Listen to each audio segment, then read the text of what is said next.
welcome back to the Animal House. I am the big dumb animal. So we are going back to the history lessons for a little bit, and we're going to talk about the second video that we're doing, but technically the first video that's supposed to start World War One, and that is of the murder of Archduke Franz Ferdinand of Austria. He was born December 18th, 1863. He died June 28th, 1914. And he is the heir presumptive to the throne of Austria-Hungary. His assassination in Sarajevo was the most immediate cause of World War I. Franz Ferdinand was also the eldest son of Archduke Karl Ludwig of Austria, the younger brother of Emperor Franz Joseph I of Austria. So following the death of Crown Prince Rudolf in 1889 and the death of Karl Ludwig in 1896, Franz Ferdinand became the heir presumptive to the Austro-Hungarian throne. His courtship of Sophie Chotek, Chotek, I'm spelling it because my pronunciation is going to be horrible, is a lady-in-waiting, caused conflict within the imperial household, and their morganatic marriage in 1900 was only allowed after he renounced his descendants' rights to the throne. Franz Ferdinand held significant influence over the military, and in 1913 he was appointed Inspector General of the Austro-Hungarian Armed Forces. On June 28, 1914,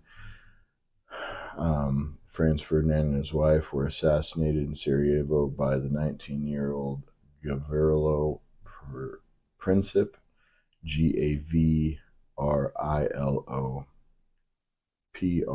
Princip, a member of Young Bosnia, which was a group at the time. Franz Ferdinand assassinations led to the July Crisis and precipitated Austro-Hungarian's declaration of war against Serbia, which in turn triggered a series of events that eventually led to 4 weeks after his death, the Austro-Hungarian allies and Serbian allies declaring war on each other, starting World War I. Now, these are two groups at the time that had very loose connections to each other, but the Austro-Hungarian allies and the Serbian allies had decently strong ties to each other. So, this is kind of interesting because of how lightly everybody was kind of, so as they say, playing nice with each other, although there wasn't a lot of nice ships involved. So that is what eventually led to the First World War. Now, Franz Ferdinand was born in Graz, Austria, the eldest son of Archduke Karl Ludwig of Austria, the younger brother of Franz Joseph, and his second wife, Princess Marina Anzelita of Bourbon, in 1875. When he was 11 years old, his cousins Franz the Fifth, Duke of Modena, died, naming Franz Ferdinand the heir of conditions that he add the name Etzi to his own. This inheritance made Franz Ferdinand one of the wealthiest men in Austria. So Franz Ferdinand had a fondness for trophy hunting that was excessive even by the standards of European nobility in his day. In his diaries he kept track of 2,702, 511 game kills, 5,000 of which were deer. About 100,000 trophies were on exhibition at the Bohemian Castle, which he had also stuffed with various antiques, his other great passion. So his military career, Franz Ferdinand, like most males in the ruling Habsburg line, entered the Austro-Hungarian army at a young age. He was frequently and rapidly promoted, giving the rank of lieutenant at age 14, captain at 22, colonel by 27, major general at 31. While never receiving formal staff training, he was considered eligible for command at one point, briefly led to the Hungarian 9th Hussar Regiment. In 1898, he was given a commission at the special disposition of His Majesty to make inquiries into all aspects of military services and military agencies, were commanded to share the papers with him.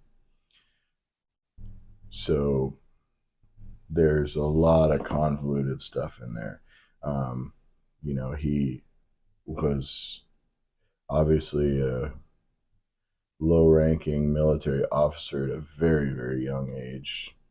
Now, back then, obviously, people were a little bit ahead of time than they are nowadays, but still, that seems a little kind of crazy. But, it was what it was. He also held honorary ranks as the Austro-Hungarian Navy and received the rank of admiral at the close of the Austro-Hungarian naval maneuvers in September of 1902. Again, that seems a little nuts, but whatever.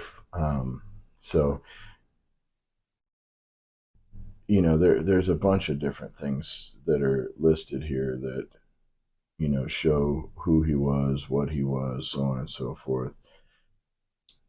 At Franz in 1913, as heir presumptive to the elderly emperor, had been appointed Inspector General of all armed forces in Austria-Hungary, a position superior to that previously held by Archduke Albrecht, and including presumed command in wartime. So, the guy had a lot of very, very high-ranking military honors at a very young age. So let's get to the important part instead of bullet pointing his military stuff. The assassination on Sunday, 28th of June, 1914, at about 10:45, Franz Ferdinand and his wife were assassinated in Sarajevo, the capital of the Austro-Hungarian province of Bosnia and Herzegovina. The perpetrator was a 19-year-old Gavril Princip, a member of the young Bosnian, one group of assassins organized by the Black Hand. So it was a bigger group that hired a smaller group to assassinate them. From what I understand, out of the group, all but one of them was very young. So earlier that day, the couple had been attacked by Nedjelko, Nedeljko, Karbanovic, Cabrinovic, also a young Bosnian conspirator who had thrown a grenade into the car. However, the bomb detonated behind them, injuring occupants in the following car. On arriving to the governor's residence, Franz asked, "So you're welcome? You welcome your guests with bombs?" So, I guess the guy had a sense of humor about it, although I can't imagine that had a lot of humor behind it. So, through here is a long list of the specifics on the murders and things like that. It's really sad that him and his wife had passed away the way that they did. But, to go into a little bit more of that kind of stuff, after a shot rests the governors at the residence. The royal couple insisted on seeing all those who had been injured by the bomb at the local hospital. However, no one told the drivers that the itinerary had been changed. When the error was discovered, the drivers had to turn around as the car had backed down the street onto a side street, and the line of cars stalled.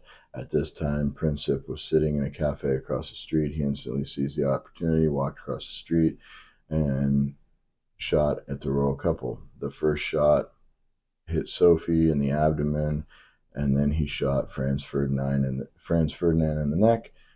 Franz leaned over his crying wife. He was still alive when he witnessed when a witness arrived, and Princip's pocket-sized FN Model 1910 pistol, chambered in .380 ACP, was seen. Franz Ferdinand attempted to undo his coat, but realized that he needed scissors to cut it open.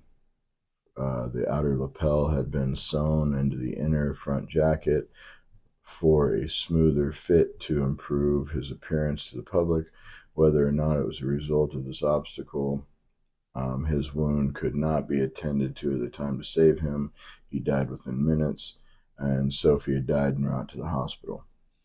So, this was the lead up to the start of World War One. So in saying that, we'll get to the rest of World War One on the next one. See you. Like and subscribe.